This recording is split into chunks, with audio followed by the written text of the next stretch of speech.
gracias porque tú nos escuchas, tus ojos están sobre nosotros, tus oídos están atentos a nuestras oraciones, Señor. Y hoy te quiero poner en tu presencia todas esas oraciones, Señor. Te quiero pedir, Señor, que nos des sabiduría. Danos sabiduría en abundancia para poder vivir conforme a tu diseño, conforme a tu palabra. Te pedimos, Padre, en el nombre de Jesús, que pases tus manos sanadoras por nuestro cuerpo y te lleves toda dolencia y enfermedad. Abrimos nuestros corazones y lo elevamos a ti, Señor, ofreciéndotelos para ser guiados por ti. Te pedimos, Jesús, que seas el Señor de nuestras emociones, de nuestros pensamientos, de nuestras acciones, de nuestras palabras. Que tú nos guíes cada día, desde que nos levantemos hasta que nos acostemos. Te pido, Padre, en el nombre de Jesús, que recibas con agrado este estudio bíblico, que nos guíes en este momento, que nos hables por medio de tu Espíritu Santo. Y encomendamos este tiempo a ti en el nombre de Jesús. Amén. Amén.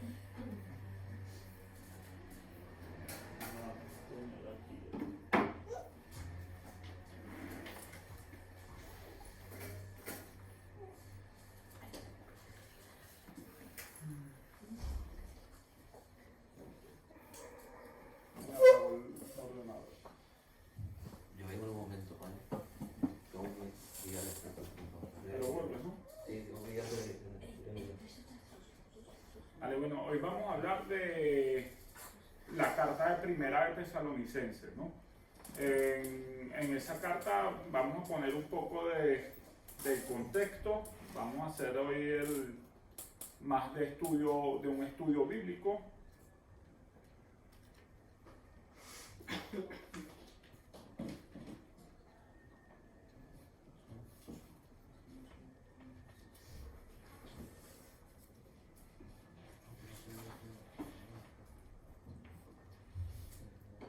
Creo que fue el primer manuscrito de la Biblia del Nuevo Testamento, ¿cierto?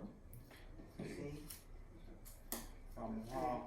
Alex lo vimos hace poco. Sí, ayer lo dijo. ¿Lo leíste ayer? Sí, en la Martes. Academia de la Biblia. El martes, perdón. ¿Pero lo leíste por tu cuenta o estabas en una iglesia? O... Hizo el estudio ¿En Zoom? ¿El de quién? En Zoom. martes El estudio bíblico que da Alex los martes, a las Por 9. A las 7:45. Ah, de Valencia. Sí. Ah, pues Igual. fíjate que Primera y segunda de Tesalonicenses. Habló de segunda. están en segunda. Y Sí, primera. ¿sabes? Ah, Pero es que tenía esa, yo dije, el próximo estudio lo va a hacer decir, no tenía idea. Sí. ajá. Sí, del estudio que dan los martes. Vale. Bueno, pero este sería del espíritu, porque de verdad no tenía idea que estaban dando. Bueno, vamos con Primera de Tesalonicenses, ese libro. Ponemos un poco de contexto aquí y nos vamos a ir. Esta carta se origina por allá en Hechos 17. ¿Bien? ¿Qué pasa en el libro de los Hechos? Que es interesante del libro de los Hechos es toda la historia del comienzo de la iglesia primitiva, el derramamiento del Espíritu Santo, la ascensión de Cristo y los milagros por medio de los apóstoles o discípulos de Jesús por ellos mismos. Ya no es Jesús el que sanaba enfermos, ya no es Jesús el que expulsaba demonios, ya no es Jesús el que llevaba la esperanza, sino que eran los mismos discípulos que tenían ese poder para expulsar demonios, para sanar enfermos y para hacer toda la obra de Dios. Entonces, es posible que sea la carta más temprana del Nuevo Testamento, del apóstol Pablo, y tiene sus trasfondos en Hechos 17, del 1 al 9. Si quieren lo leemos, Hechos 17, del 1 al 9. ¿Decimos versículo por versículo o todo en una? Como un versículo por versículo. Hechos 17 del 1 al 9. Pablo y Silas continuaron su viaje. Pasaron por las ciudades de Anfípolis y Apolonia y llegaron a la ciudad de Tesalónica, donde había una sinagoga de los judíos. Dos, ¿no? Y Pablo, como acostumbraba, fue a ellos y por 3 días de reposo discutió con ellos.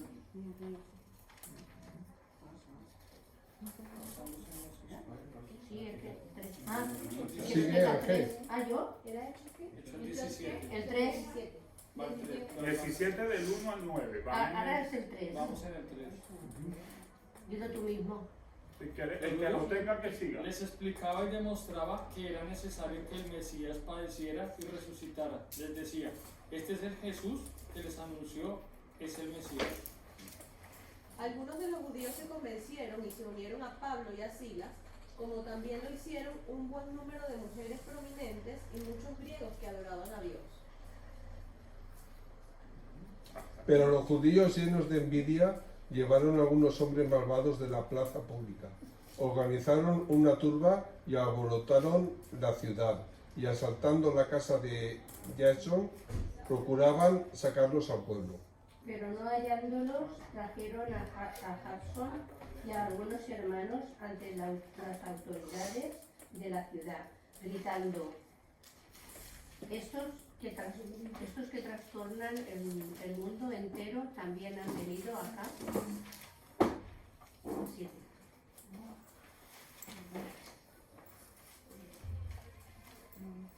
El 7.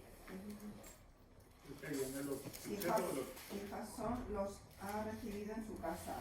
Jasón, desobedecen las leyes del emperador de Roma y dicen que tienen otro rey que se llama Jesús.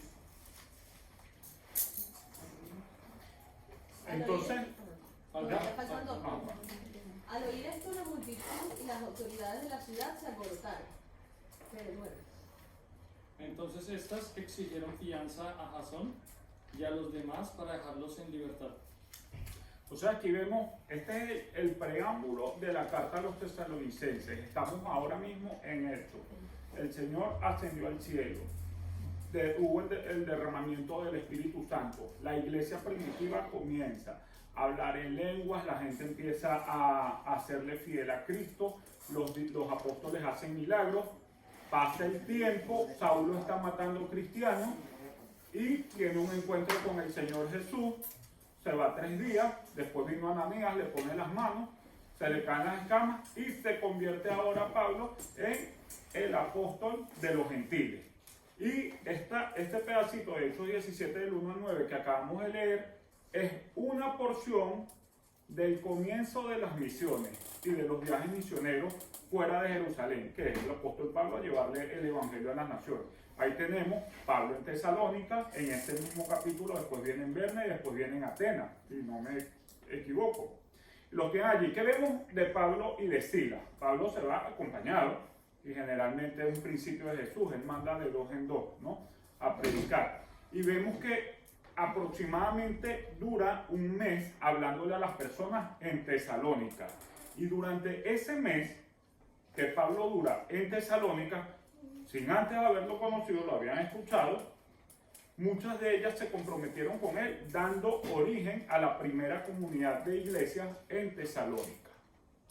Y bueno, aquí sería interesante saber cuál fue la primera comunidad de iglesias aquí en Valencia, por cuestiones históricas. Sabemos que católica, pero ¿cómo sería la primera comunidad cristiana aquí en Valencia? Aquí había evangélicos. ¿Cómo viene todo eso? ¿Verdad? Estamos hablando aquí en Tesalónica, estamos hablando comienzos de siglo. ¿Bien? La primera, Pablo fue así y se puso en una sinagoga de judíos y duró un mes hablando. Y en ese mes vino el Espíritu Santo y gente que no creía empezó a creer. Entonces, ¿qué pasa en esa ciudad cuando empezamos a leer, cuando leemos ese Hechos 17:7? Se estaban dando problemas porque Pablo había enseñado que el verdadero Señor y Rey del mundo es Jesús de Nazaret. Y eso se puede malinterpretar por las autoridades seculares. En este caso, ¿quién es la autoridad secular? Es Roma. Era el César, era el gran imperio romano. Porque al decir que Jesús es el rey, eso lo pone en una situación superior que el César. ¿Cómo tú vas a decir que este rey si lo máximo del mundo es el César? Eso lo tenemos en Hechos 17:7. Y por estas conversaciones de Pablo, que él tenía, de Pablo, se originó un dicho en Venezuela que dice: se armó la sanpaulera cuando hay un alboroto o un problema. No sé si aquí en España se usa también. Se arma la sanpaulera, es que se arma un alboroto con problemas y con peleas. San de santo y Pablo de paulista. Aquí se dice se ha armado la de San Quintín, La de San Quintín. que fue una batalla. Allá se dice se ha armado porque este no puede llegar a un sitio porque donde llega se arma la sanpaulera. Una persona que crea polémica, que es problemática, ¿no? Entonces, bueno, en Tesalónica estaba pasando eso también. Pablo llegaba, predicaba que Jesús era el rey, habían problemas. Y en Hechos 17 vemos que Pablo y Silas tuvieron que salir de la ciudad porque sufrieron persecución. Tuvieron que huir rápidamente. Habla que alguien pagó fianza por ello. Jasón. Entonces, si estás preso, si te están persiguiendo, tú tienes que imagínate que tienes tu comunidad, te sientes bien a gusto y por razones ajenas a tu voluntad tienes que alejarte de ellos o abandonarlos. Ahora, imagina si fuera tu familia. Y aquí en España algunos de nosotros hemos podido sentir eso, a la que tuvieras que dejar. Lo mismo sintió Pablo. Pablo sintió una tristeza porque tuvo que dejar su comunidad que estaba plantando allí en Tesalónica. Pero hay algo interesante, y esto es el preámbulo, es el contexto de Primera de Tesalonicenses. Hay algo interesante porque a medida que vamos leyendo vemos la diferencia entre lo que es alejarse físicamente o abandonar algo.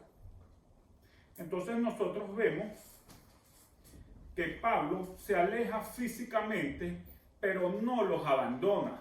Y ahí es donde surge Primera de Tesalonicenses, que en esa época no se llamaba Primera de Tesalonicenses, en esa época fue una carta, porque Pablo sentía en su corazón esa necesidad de seguir contactando y de seguir en comunión con esa comunidad cristiana que él ya había dejado allá, pero que por razones de vida o muerte tuvo que salir de allí.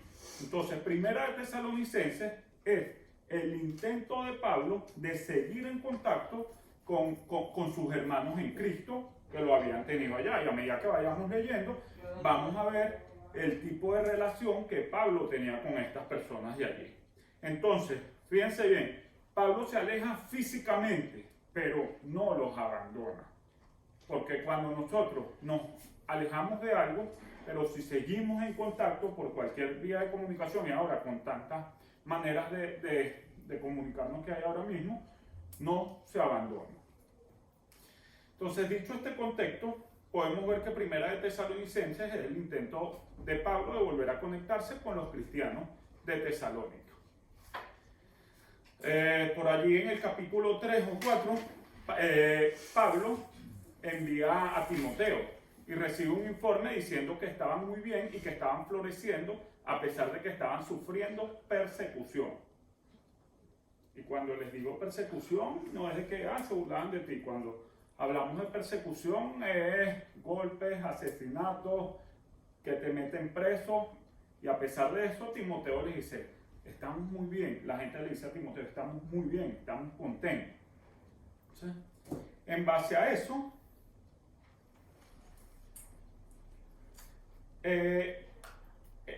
la carta de las Tesalonicenses la podemos dividir en dos propósitos. Pablo quería contactarlos a ellos, quería seguir en contacto con ellos. Era una carta, no lo vean como el gran libro. Era como que le mandaras un WhatsApp, era como si le mandaras un mensaje de texto, y lo que él quería decirle era, wow, quería celebrar esa fidelidad al Señor Jesús. Él quería felicitarlos, él quería compartir esa alegría de que la obra del Espíritu Santo se estaba dando. Y dos, quería retarlos para crecer espiritualmente como seguidores de Jesús. ¿Por qué?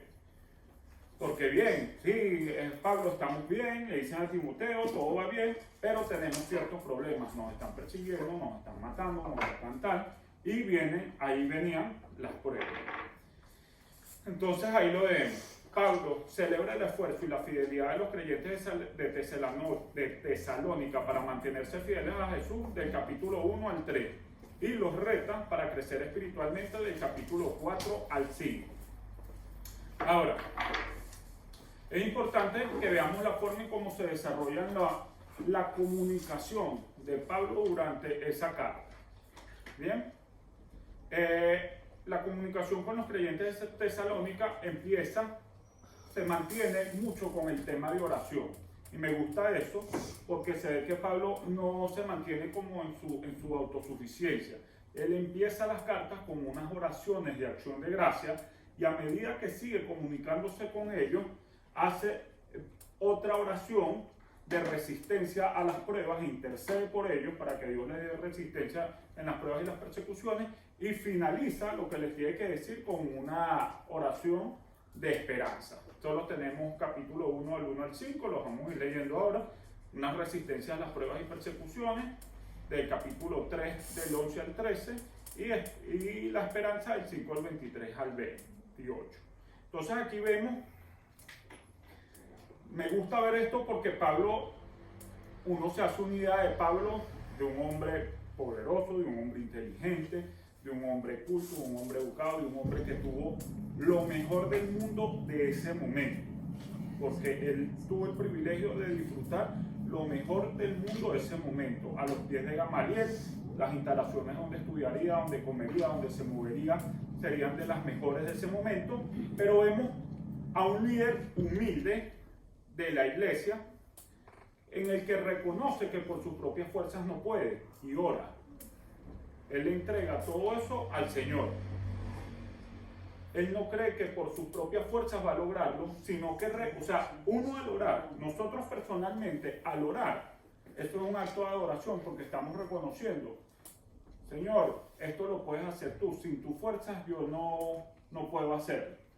Entonces, por más que él se haya parado ahí en la sinagoga a hablar, si él no tuviera el respaldo del Espíritu Santo, no se hubieran convertido todas esas personas, porque la conversión viene por el poder del Espíritu, no por nuestros talentos, ni por nuestros dones, ni porque si hablo bonito o si hablo bien o lo que sea, sino simple y llanamente por el derramamiento del Espíritu Santo.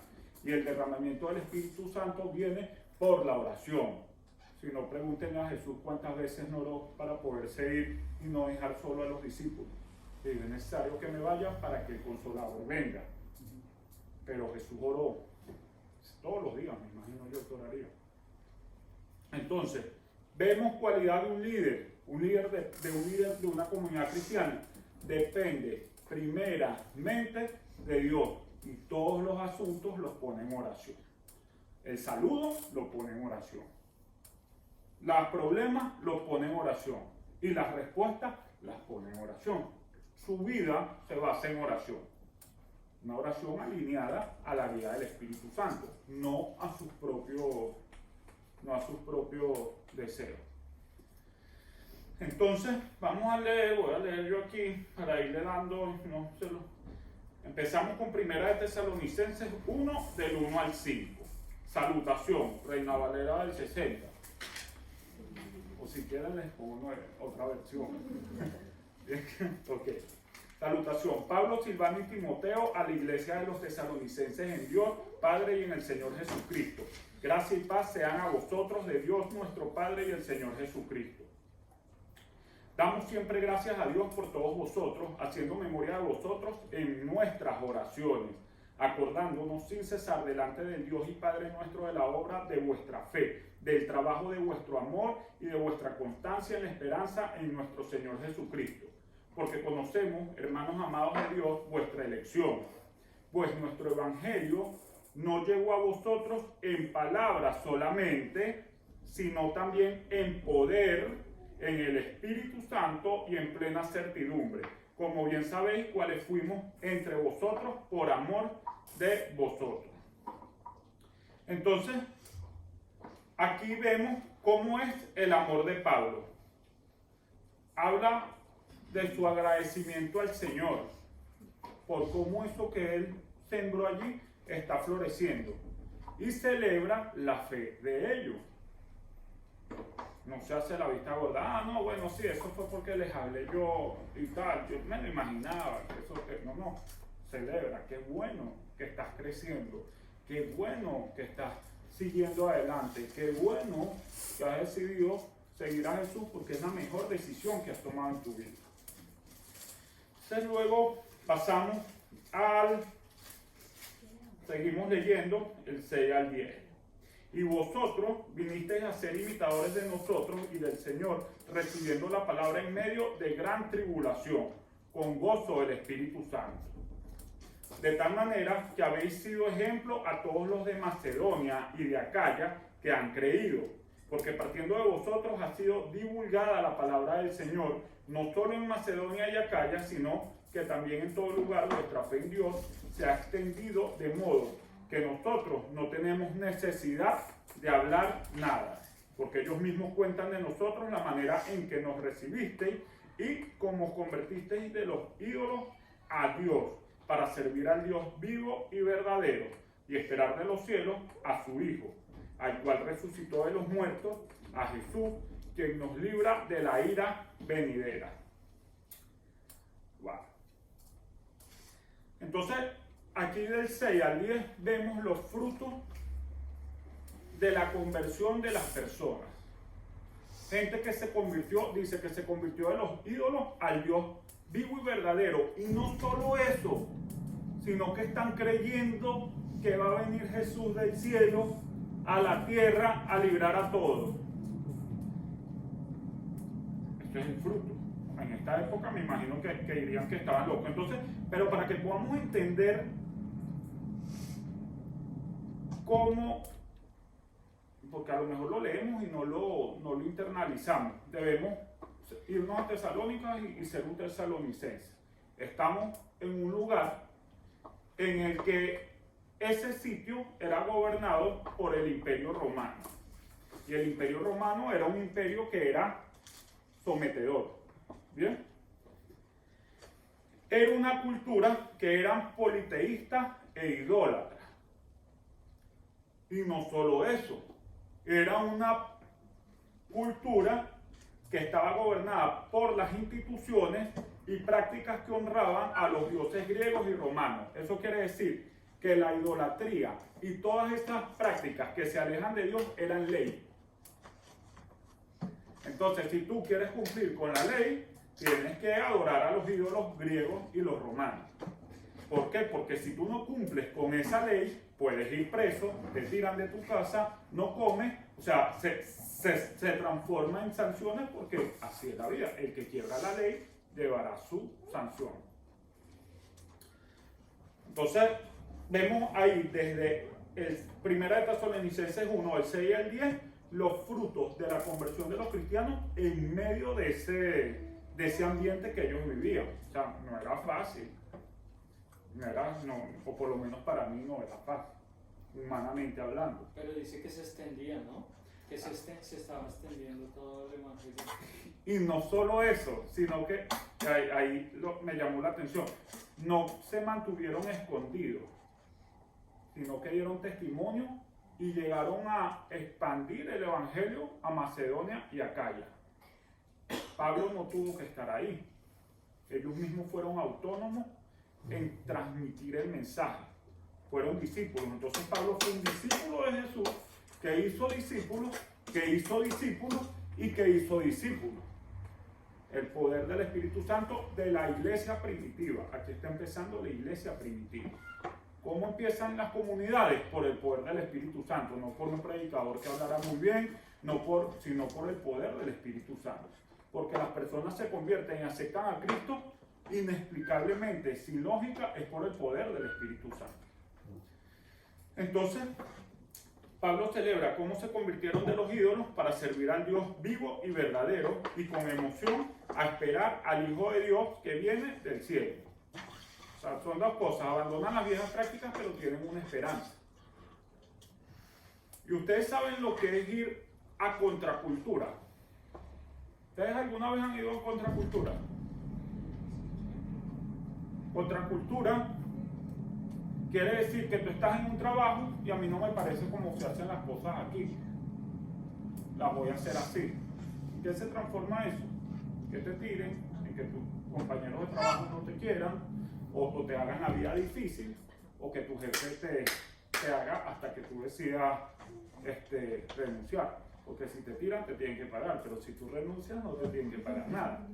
¿Qué es ir a contracultura? Cuando alguna vez en nuestra propia familia nuclear no hemos estado de acuerdo con nuestros padres, con nuestros hermanos, con nuestros hijos, con nuestros primos, con lo que sea. ¿Y cómo se siente eso? Rechazo de la familia, rechazo de los seres queridos. Entonces, Pablo está celebrando esas cosas, porque esta gente está yendo a contracultura por razón de la esperanza en el Señor Jesús. Porque donde hay contracultura, cuando uno va contra la cultura, hay rechazo y hay hostilidad, y el rechazo es algo que se siente muy fuerte. Ahora, ¿vale la pena tantas cosas en la vida para ir a contracultura? Para esta gente, para los que creemos en el Señor, Jesús vale la pena ir a contracultura, abandonar ídolos y abandonar viejas prácticas, incluso maneras de pensar. No, como yo soy tesalónico, aquí en Tesalonia se hacen las cosas así, respondemos así, hablamos así, y estas son las artimañas. Como yo soy valenciano, aquí en Valencia se hacen las cosas así, se habla así, y así son las artimañas de aquí. Es la cultura del Señor. Entonces, pero el mayor amor de Jesús hacia que todo eso, el mayor amor de Jesús hacía que para ellos todo eso valiera la pena. No me importa lo que sufra, no me importa lo que venga, el amor de Jesús y la esperanza que tengo vale la pena. Entonces, dicho esta introducción aquí, pasamos al capítulo 2 y vemos la forma en que Dios empieza su misión en Tesalónica. Él empezó en Hechos la misión cuando fue con Silas, y aquí la sigue manteniendo, aunque no estaba físicamente, pero él estaba cuidando a su comunidad y orando, pero no cuidándolo por su propia inteligencia porque fue alumno de Gamaliel, sino por el poder del Espíritu Santo. Les dice, vamos a leer del 2, 1 Tesalónica 2, del 1 al 12. Porque vosotros mismos sabéis, hermanos, que nuestra visita a vosotros no resultó vana, pues habiendo antes padecido y sido ultrajados en Filipos, como sabéis, tuvimos de nuevo en nuestro Dios para anunciaros el Evangelio de Dios en medio de gran oposición. Porque nuestra exhortación no procedió de error ni de impureza, ni fue por engaño, sino que según fuimos aprobados por Dios para que se nos confiase el Evangelio. Así hablamos. No como para agradar a los hombres, sino a Dios, que prueba nuestros corazones. Porque nunca usamos de palabras lisonjeras, como sabéis, ni encubrimos avaricia. Dios es testigo. Ni buscamos gloria de los hombres, ni de vosotros, ni de otros, aunque podíamos seros carga como apóstoles de Cristo. Antes fuimos tiernos entre vosotros, como la nodriza que cuida con ternura a sus propios hijos. Tan grande es nuestro afecto por vosotros que hubiéramos querido entregaros no solo el Evangelio de Dios, sino también nuestras propias vidas.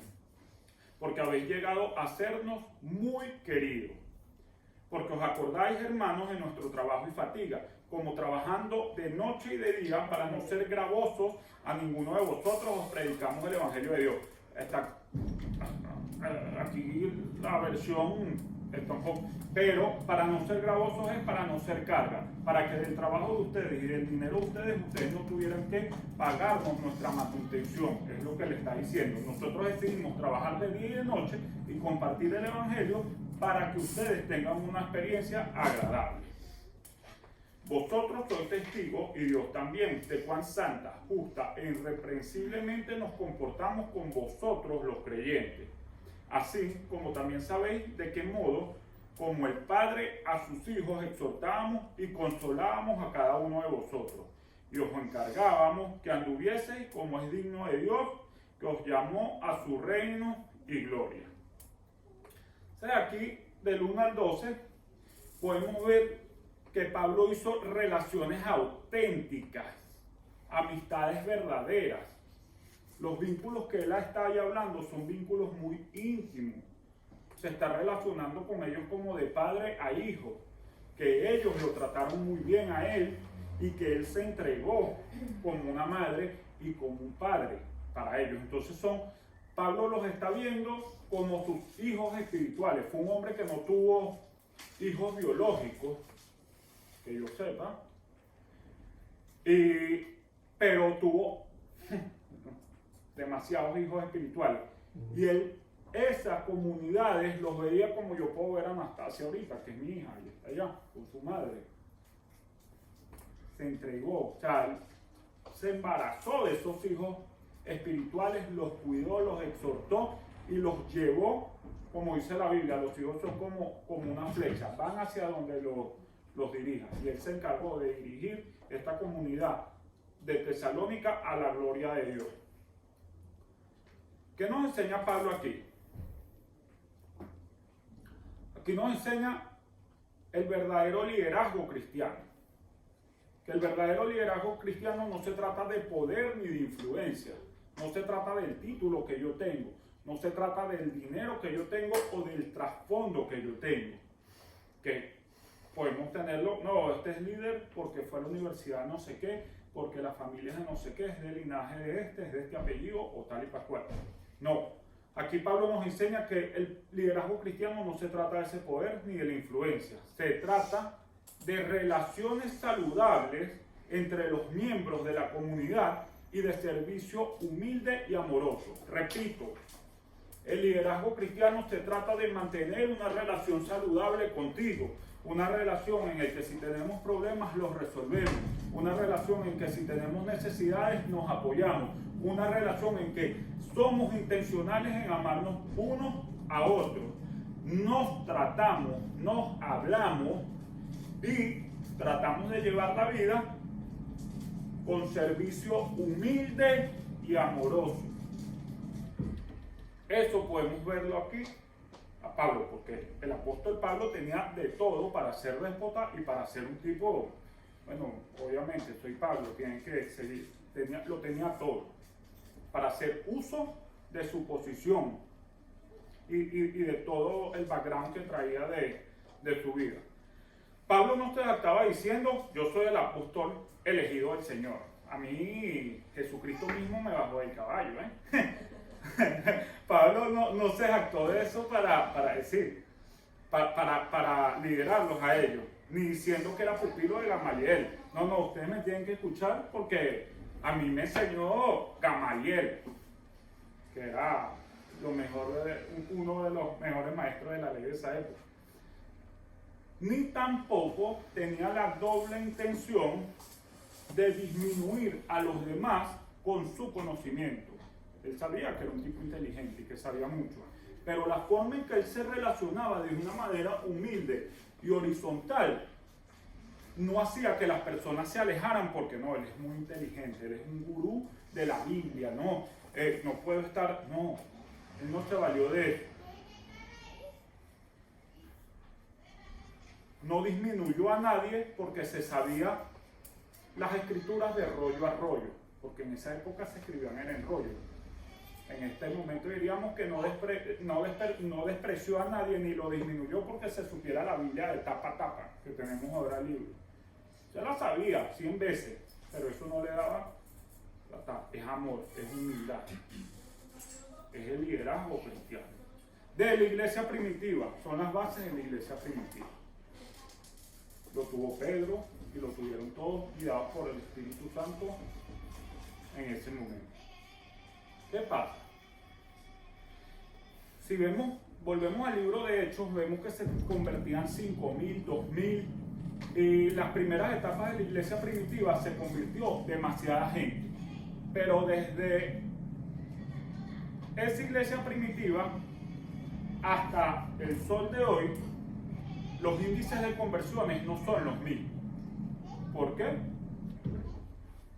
Pero si nosotros vemos en el corto periodo de tiempo la cantidad de gente que se convirtió al de ahorita, no es proporcional. Y veo esa iglesia la veo en humildad, veo un Pablo, veo un Pedro en Hechos, relacionándose con la gente, y ahí no andaban que yo soy apóstol, que yo soy pastor, que yo soy anciano, que yo soy, ¿cuál es la otra? Ujier, que yo soy maestro de la ley, que yo soy doctor PhD, que yo soy teólogo. Ahí era sencillo, ahí hablaban era de la resurrección de Cristo, ahí hablaban de obedecer a Jesús, de creer en Él y de servirnos en amor y de servirnos en humildad. Entonces, pareciera que los títulos han dañado esa estructura de iglesia primitiva. El pastor, el apóstol, el teólogo, el doctor, el PhD. Pareciera que había más conversiones y más felicidad en esa época, felicidad en Jesús. No felicidad personal, sino gozo del Espíritu Santo. Pareciera que había más conversiones y gozo en esa época cuando solo se predicaba a Jesús de una manera humilde y sencilla, que ahora que somos más sofisticados y tenemos estudios en castellano, en griego, en arameo y latín. Y existen apóstoles, pastores, ancianos, profetas y maestros de la ley con el respeto que todos se merecen. No estoy en contra del estudio, no estoy en contra de los títulos, me encanta, a mí me encanta estudiar, me encanta leer. Y también me gusta lograr un éxito y obtener un título, vaya. Lo que estoy en contra es de anular los principios de Dios para poner los títulos por encima. En eso sí estoy en contra. Y se ve que Pablo, aunque tenía todos los títulos que podían haber en esa época, él no se valió de eso.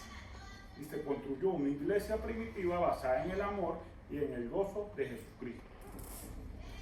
Jesús dice: enseñen a los demás a mantenerse firmes en mi enseñanza y serán mis discípulos. Él no dice enseñen a los demás a debatir y a deliberar acerca de cuándo vengo yo, de cuándo va a ser el día y la hora. O enseñen a los demás a debatir, a deliberar cómo deben vestirse, o cómo deben hablar, o cómo no. Jesucristo dijo: enseñen a los demás a mantenerse firmes en mi enseñanza y serán mis discípulos. Y en eso se basaba la iglesia primitiva, enseñar las enseñanzas de Jesús. Con respecto a esto de los títulos, la Biblia cita otro versículo que dice: mas el amor edifica, pero el conocimiento envanece. El conocimiento me encanta, es bueno, pero el problema está cuando ese conocimiento se monta arriba del amor y lo anula, porque el amor es lo que edifica, lo que construye es el amor. El conocimiento aleja, distancia a las personas y destruye también, porque todas esas bombas que están tirando en la guerra son conocimientos, años de científicos y personas súper inteligentes allí. Seguimos con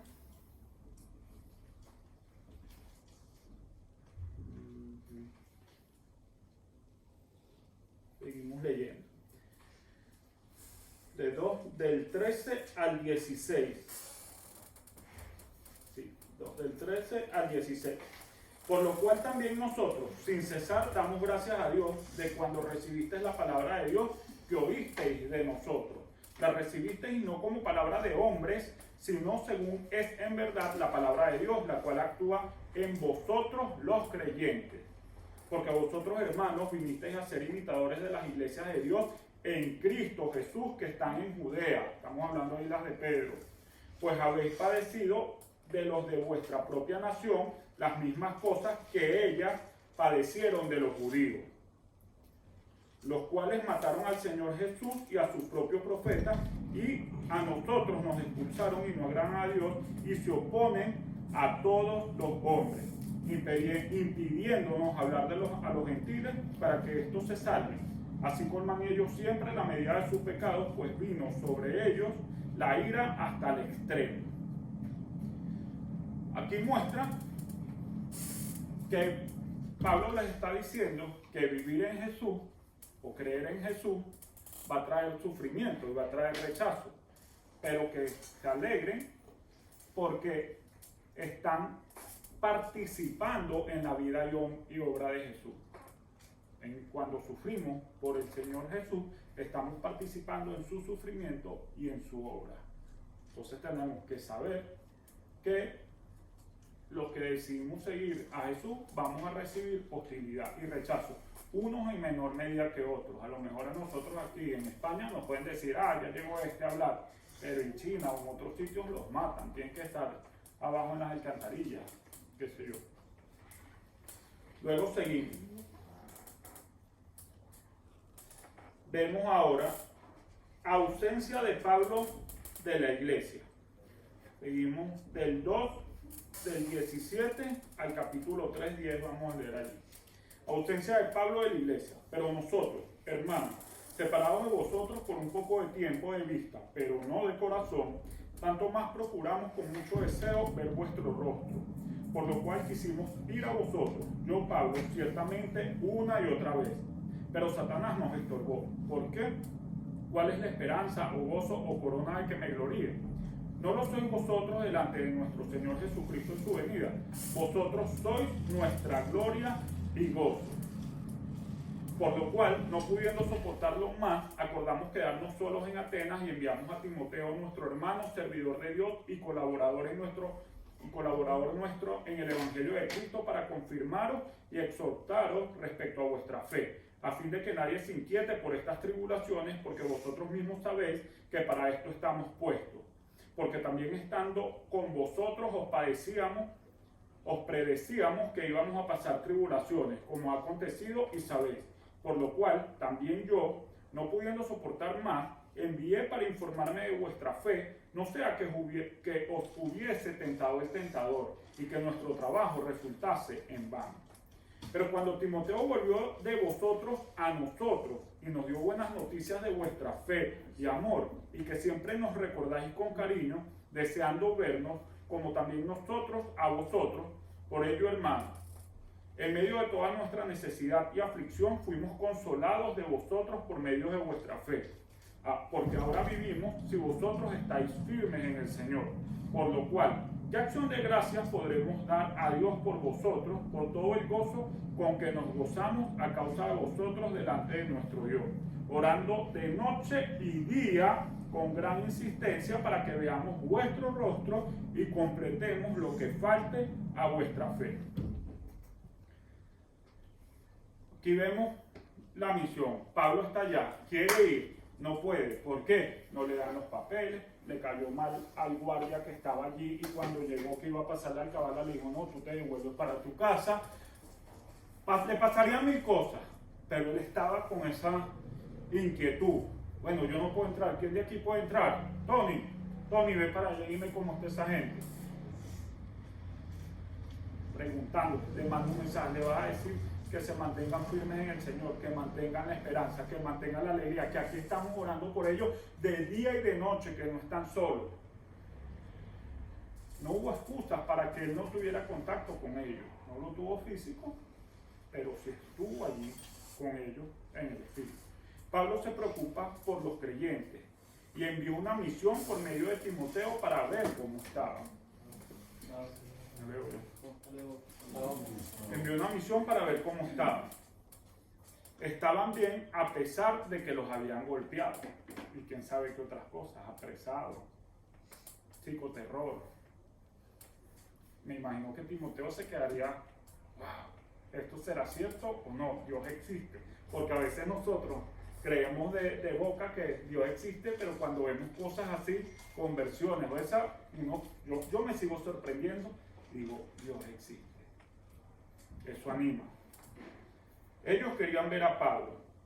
Cuán bueno es para una comunidad un líder que se preocupa y sirve genuinamente por ellos, que ora, que los encomienda al Señor. Cuán bueno es para una comunidad. Igual, cuán malo es para una comunidad que usa a sus miembros, un líder que usa a sus miembros y que quiere satisfacer sus pasiones personales o quiere hacerlo todo por su propia fuerza. Tenemos las dos caras de la moneda allí. Ok. Entonces vemos que a este punto Pablo intercede por ellos en oración y resistencia. Entonces tenemos, primero ora por acción de gracias por la hora que hay allí, y aquí está orando por resistencia. Seguimos con el 1 Tesalonicenses capítulo 3 del 11 al 13. Mas el mismo Dios y Padre nuestro y nuestro Señor Jesucristo dirija nuestro camino a vosotros, y el Señor os haga crecer y abundar en amor uno para con otros y para con todos, como también lo hacemos nosotros para con vosotros, para que sean afirmados vuestros corazones irreprensibles en santidad delante de Dios nuestro Padre en la venida de nuestro Señor Jesucristo con todos sus santos. Dios pide que aumente su amor y su santidad.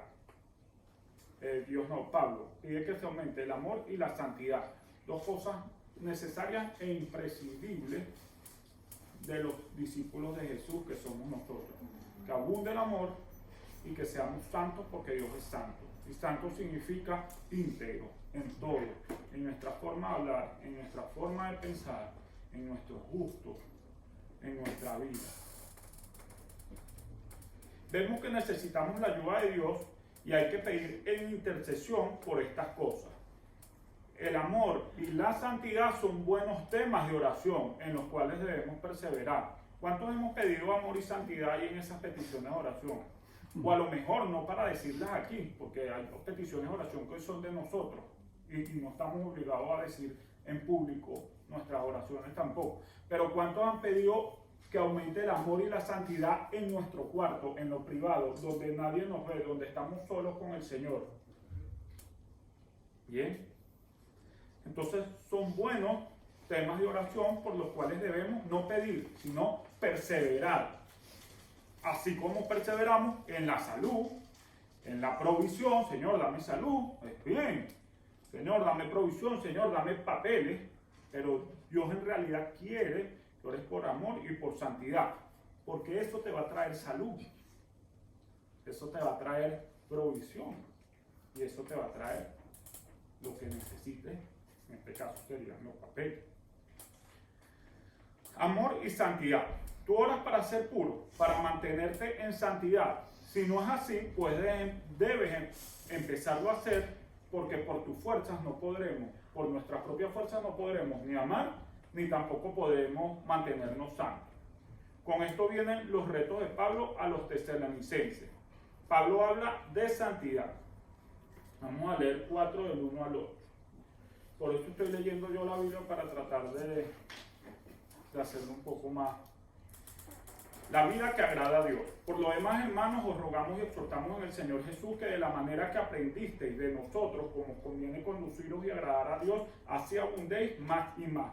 Porque ya sabéis que instrucciones os dimos por el Señor Jesús, pues la voluntad de Dios es vuestra santificación, que os apartéis de fornicación, que cada uno de vosotros sepa tener su propia esposa en santidad y honor, no en pasión de concupiscencia como los gentiles que no conocen a Dios, que ninguno agravie ni engañe en nada a su hermano, porque el Señor es vengador de todo esto, como ya hemos dicho y testificado.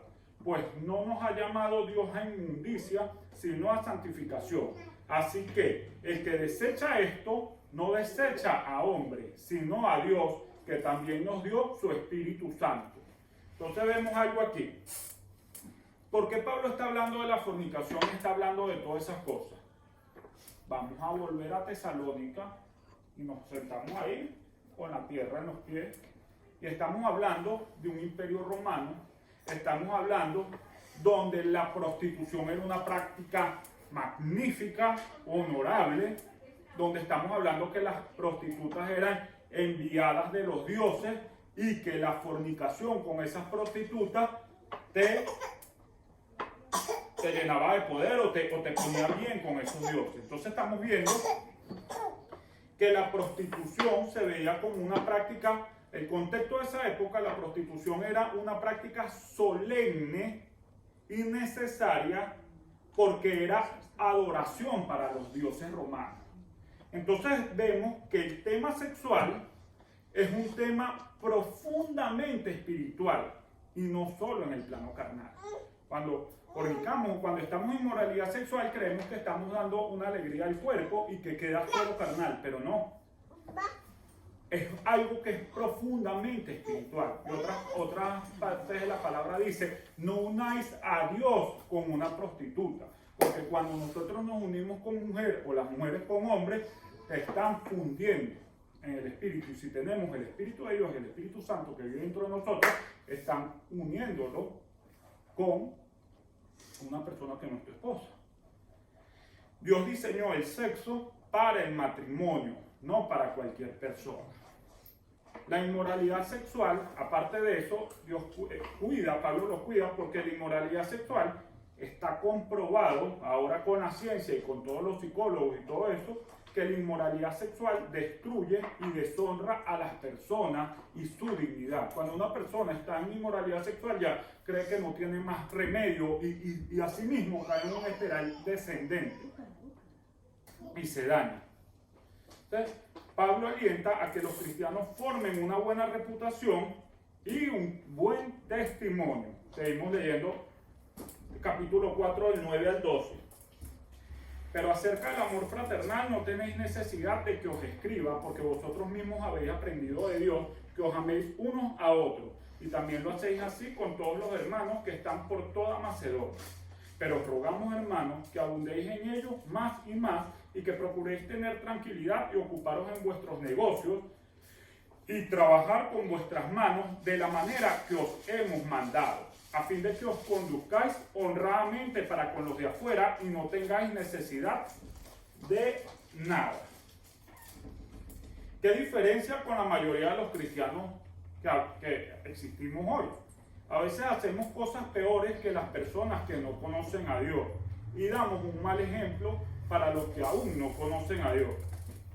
El problema de las personas actualmente no es con Dios, sino con las personas que conforman a la iglesia, porque la gente respeta a Dios y honran a Dios. El problema lo tienen es por heridas con personas que conforman las iglesias. Pablo aquí invita a que sean conocidos como personas confiables, trabajadoras y generosas. Luego, Pablo, es interesante ver que después del amor, cuando vamos a seguir leyendo ahora, vemos todo lo que ha pasado. Es interesante ver que después del amor, la humildad y el servicio, introduce la teología. Después de haber creado un contexto, una relación. Primero hizo una relación, sirvió con amor y servicio y luego introduce la teología. ¿Pero por qué lo introduce? Porque él quiso decir, yo sé mucho. No, sino que esa gente estaban matándola. Esa gente habían mártires y empezaron a preguntarles que qué pasaba con los que se habían muerto. Y ahí él les respondió con la guía del Espíritu Santo, con teología, y empezó a hablarles de la venida de Cristo. Entonces, el servicio introduce la teología después de haber creado ese contexto para responder las preguntas y dudas de los cristianos con teología.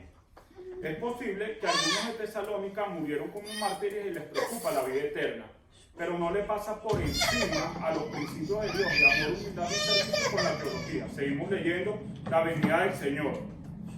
Aquí le están preguntando, tampoco queremos, hermanos, que ignoréis acerca de los que duermen, o sea, los que están muertos de ellos, para que no os tristecáis como los otros que no tienen esperanza.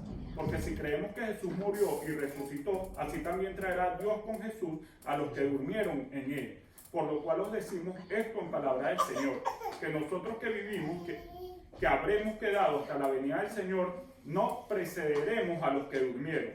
Porque el Señor mismo, con voz de mando, con voz de arcángel y con trompeta de Dios, descenderá del cielo, y los muertos en Cristo resucitarán primero. Luego, nosotros, los que vivimos, los que hayamos quedado, seremos arrebatados juntamente con ellos en las nubes para recibir al Señor en el aire, y así estaremos para siempre con el Señor. Por tanto, alentaos los unos a los otros con estas palabras. Mira, hemos servido a Dios, lo mataron, ¿qué va a pasar con él? Tú sigues, yo no. Manténganse firmes, aliéntense, anímense con esas palabras, que todos resucitaremos con el Señor y estaremos en las nubes el día de su venida, cuando se termine de establecer el reino de Dios en la tierra y se destruye este reino terrenal. Hace comparaciones, luego vamos a ver acá que esa cuestión de reino, a lo mejor del reino del cielo, puede ser que no la veamos más. Pablo coge el reino que había en ese momento, que era el reinado del César, y compara el reino de Dios con ese reinado para que ellos más o menos se imaginen cómo es esa esperanza de mantenerse firmes en el Señor. Y dice, Pablo habla como la vida eterna debe ser la esperanza, fuerza. Pablo le está diciendo que su fuerza, motivación y esperanza debe ser la esperada de Cristo, de la venida de Cristo. Entonces, bien, pero acerca de los tiempos y de las ocasiones, no tenéis necesidad, hermano, de que yo os escriba. Porque vosotros sabéis perfectamente que el día del Señor vendrá así como el ladrón en la noche. Que cuando digan paz y seguridad, entonces vendrá sobre ellos destrucción repentina, como a los dolores a la mujer encinta, y no escaparán. Mas vosotros, hermanos, no estáis en tinieblas, para que aquel día os sorprenda como ladrón. Porque todos vosotros sois hijos de luz e hijos del día. No somos de la noche ni de las tinieblas. Por tanto, no durmamos como los demás, sino velemos y seamos sobrios. Pues los que duermen, de noche duermen, y los que se embriagan, de noche se embriagan. Pero nosotros, que somos del día, seamos sobrios, habiéndonos vestidos con la coraza de la fe y de amor, y con la esperanza de salvación como yelmo.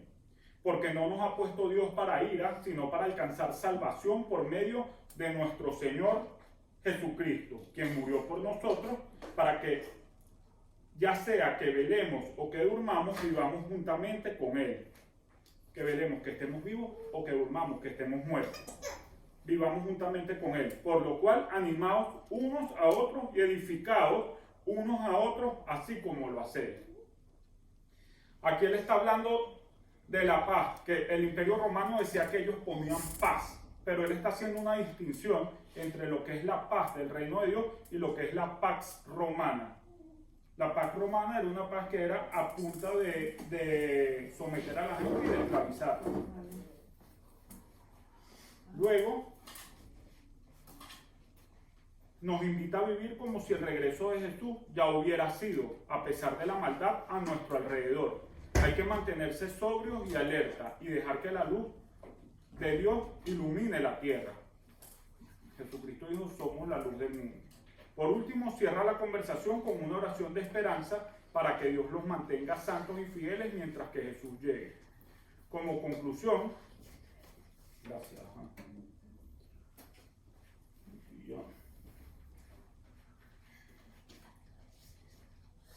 Como conclusión del Primera de Tesalonicenses, vemos que el seguir a Jesús produce una manera de vivir santa. Eso es un fruto de Dios, del Espíritu Santo. No es de nosotros ni de que ahora yo voy a tener fuerza de voluntad para él. Aunque esta santidad sea contracultural y genere hostilidad, pero recordemos que Jesús nos ordena a devolver el mal con el bien, a devolver la hostilidad, traiciones y malos tratos con amor y con generosidad, a buscar la reconciliación y ser pacificadores. La Biblia dice, benditos sean los pacificadores, porque serán llamados hijos de Dios. Y ahora me gustaría preguntarle, ¿qué nos podemos llevar de Primera de Tesalonicenses? En pocas palabras. ¿Cuál es el mensaje? Bueno. Hay muchos mensajes. La misión. Ahí está, habla de fe, de trabajo y en especial, como siempre, amor. El amor es lo más principal de todo, ¿no? Hay esperanza, extensión de la iglesia, hay evangelio sobre una gran oposición, ¿sí? Y siempre está él me gusta una parte que también que dice que dio su enseñanza con un amor muy tierno, ¿sí? Dice que él entrega el amor con ternura. Me parece súper bonito también en esa carta porque siempre enseña con ese cariño, con ese amor fraternal y un amor muy, muy tierno, ¿no? Y la oración de ellos. Y la oración, así. Y el apóstol Pablo abarca en esa carta esos temas y se resume en santidad, amor y esperanza futura. Y de todas estas, ¿cuál es la más importante? El amor. El amor. Espero que... A ver, está ahí. Perdónenme que me extendí unos 15 minutos. Qué bien. ¿Sabes lo que pasa? Que la Biblia que tengo en el móvil es diferente a la que estás leyendo tú y entonces sí, me pierdo, no tengo las No tengo cosas. lenguaje actual, pero bueno, Igual que en la tú lo otra. tienes claro, pero porque tú has leído, igual que tienes la misma que él, ¿no? Quizás la Y es versión. que, bueno, hubiera podido poner a Yo eso. sí la leí. Pero lo tienes, tú ya le has leído y tú lo sabes, pero yo que voy leyendo, ¿sabes? Es que debes tener otra versión y te confundes. Es que lo ha dicho la Reina Valera. En este Reina Valera. Es que él habla con Biblia de Venezuela. Claro, Es un la de poco. aquí. Por ejemplo, que cuando habla de gozo, aquí dice alegría. Y él Bueno, habla- ya. Pero no mismo. Claro. Igual da, Eso es igual muy a la Biblia que Pero- otra. Lo pero- importante es el mensaje. Yo todo seguido, claro, pero el mensaje es el mismo, pero La Biblia- uno ve que No, es que tienes razón. Pero otra vez, cuando él diga Reina Valera, tú Valera. busca la Reina Valera. Una La, cosa la pregunta, J, es ¿qué vas a hacer para poder tenerlo claro así Yo como tengo- Fernando que lo tiene claro? Holy Bible. Mira que te está preguntando. Sí. ¿El qué? J, ¿qué vas a hacer para tenerlo claro como Fernando que lo tiene claro? Yo no tengo. Pues esperar a que hable y esperar a que hable. Mira, una de las cosas que yo puedo ver de todo esto y de las que doy gracias es que gracias a que esta gente fue perseverante, a que se esforzaron, es que hoy nosotros podemos tener esto que tenemos. O sea, que no tenemos que hacer esos esfuerzos y esos sacrificios que ellos hicieron para poder leer la Biblia, para poder estar en comunidad. Y eso se agradece. O sea, desde ese momento el Señor estaba pensando en nosotros, que nosotros pudiéramos vivir hoy esta armonía, esta paz, este gozo de estar en su presencia, cosa que ellos no pudieron disfrutar porque tuvieron que, como dicen aquí, tuvieron que curarse. Sí. Y bueno, no. A mí me encanta Digo, la- por eso fue que lo leí yo, porque si hubiéramos leído uno por uno, todavía duráramos 2 horas más aquí. Estaríamos aquí. Hasta las tantas. Me encanta mucho la idea que dice cuando Había muchos. que somos del día, ¿no? Amén. Sí. Que no Lo de somos la de la noche. noche, somos del día. Y ahí en el capítulo 5 habla un poco de lo que también el apóstol Pablo habló en el Efesios 6, de la armadura que tenemos, ¿no? Los creyentes, que tenemos que utilizar esa armadura, ¿no? Habiéndonos puesto la coraza de la fe, del amor y el yelmo de la esperanza de la salvación, ¿no? Porque no nos ha destinado Dios para ira, sino para obtener salvación por medio de Jesucristo. Amén. Ese pasaje es tremendo. Somos hijos de la luz, Y del eso, día. eso hijo de la luz, hijo del día, me lo tomo yo literal porque yo antes me consideraba hijo de la noche. ¿Por qué? Porque yo dormía de día y yo salía era de la noche, hacía negocios era de noche. Gente joven. Bebía, salía y yo dormía de día y no era, sino que era mi vida. Yo igual, yo tengo sueño y o sea, es como si fuera hijo de la noche. ¿Cómo Es se verdad, Eso porque lo tienes que cambiar. Eso lo Vale. tienes que cambiar. Y tú también, te Sí. recuerdo. Lo iba a incluir en la petición de oración. Hoy, pero- Ah, y bueno, quiero darle la bienvenida a nuestro amigo, ¿cómo te llamas? Benjamín. Benjamín. Hola, Benjamín. ¿Tú lo conocías, Paco? Sí, claro, de la iglesia. Él es famoso. Buenas noches. Hola. Hola. Está en nuestra mesa con Alan también. Ah, de Valencia. Sí. Y bueno, espero que el Señor